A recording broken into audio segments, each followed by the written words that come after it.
Nous avons dit à plusieurs reprises que le Seigneur Jésus-Christ a vécu la croix, avant la croix, selon le passage que nous avons dans l'épître de Pierre, 1 Pierre 1, 18, 20, sachant que ce n'est pas pour des choses périssables par de l'argent ou de l'or que vous avez été rachetés de la vaine manière de vivre que vous aviez hérité de vos pères, mais par le sang précieux de Christ comme d'un agneau, sans défaut et sans tache, prédestiné avant la fondation du monde et manifesté à la fin des temps. Avant la fondation du monde, bien avant que le monde existât, la croix a été décidée et la mort du Seigneur a été arrêtée par la Trinité. Il nous est dit qu'il a livré son âme à la mort. Lorsque nous lisons dans l'Ancien Testament, nous voyons dans le livre du Lévitique que Dieu avait institué 5 sacrifices qui devaient être offerts par le peuple d'Israël. L'Holocauste, qui parle du plein don de Christ à Dieu dans sa marche en vue de l'expiation. L'offrande de farine, qui parle de sa marche. Le sacrifice d'action de grâce au sacrifice de paix. Nous avons fait la paix par notre Seigneur Jésus-Christ. Puis le sacrifice d'expiation, Christ a expié nos péchés. Et enfin, le 5e sacrifice, le sacrifice de culpabilité.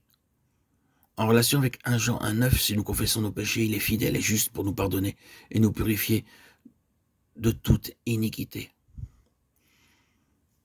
À la lecture d'Ésaïe, qui a cru à ce qui nous était annoncé, qui a reconnu le bras de l'Éternel? Il s'est élevé devant lui comme une faible plante, comme un rejeton qui sort d'une terre desséchée. Il n'avait ni beauté ni éclat pour attirer nos regards, et son aspect n'avait rien pour nous plaire. Méprisé et abandonné des hommes, homme de douleur et habitué à la souffrance semblable à celui dont on détourne le visage, nous l'avons dédaigné, nous n'avons fait de lui aucun cas. Cependant, ce sont nos souffrances qu'il a portées, c'est de nos douleurs qu'il s'est chargé. Ésaïe 53. Le Seigneur s'est livré lui-même à la mort, il a livré son âme à la mort. C'est là l'aspect final de son œuvre. Cependant, le Seigneur a toujours vécu sur la base de la croix. En venant dans le monde, le Seigneur avait un arrière-plan spirituel qui remontait bien avant la fondation du monde. Il aurait pu déclarer « Je suis descendu du ciel pour livrer mon âme à la mort en faisant la volonté de Dieu ». C'est l'arrière-plan spirituel de Jean 6, 38. De même, nous sommes nés d'en haut pour livrer notre âme à la mort. Cette âme appartient à Dieu. Elle a été rachetée par le Seigneur pour Dieu, en vue d'être entièrement libérée des effets et des conséquences de la chute.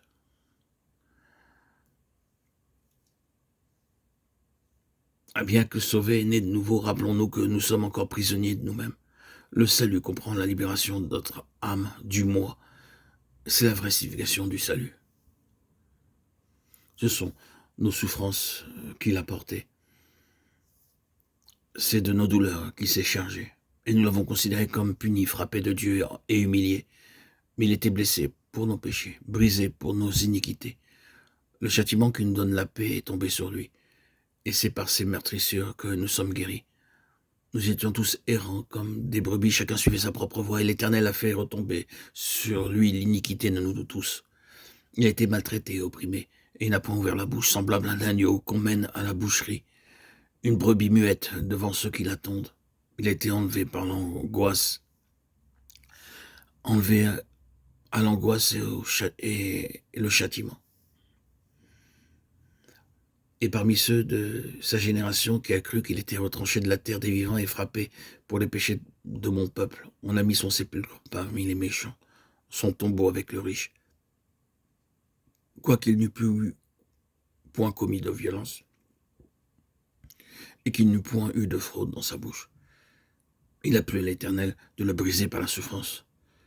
Après avoir livré sa vie en sacrifice pour le péché, il verra une postérité et prolongera ses jours. Et l'œuvre de l'Éternel prospérera entre ses mains.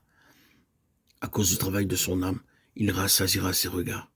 Par sa connaissance, mon serviteur juste justifiera beaucoup d'hommes, et il se chargera de leur iniquité. C'est pourquoi je lui donnerai sa part avec les grands. Il partagera le butin avec les puissants, parce qu'il s'est livré lui-même à la mort, et qu'il a été mis au nombre des malfaiteurs, parce qu'il a porté les péchés de beaucoup d'hommes, et qu'il a intercédé pour les coupables.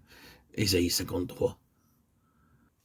Lorsque nous lisons le livre du prophète Ésaïe, au chapitre 53, nous sommes placés devant une révélation extraordinaire qu'a reçue le prophète de la part de Dieu. Sans la croix, le Seigneur a porté nos péchés, nos iniquités. Il s'est chargé de tout conformément à ce qui nous est rappelé au verset 11. À cause du travail de son âme, il rassasiera ses regards. Par sa connaissance, mon serviteur juste justifiera beaucoup d'hommes, et il se chargera de leur iniquité.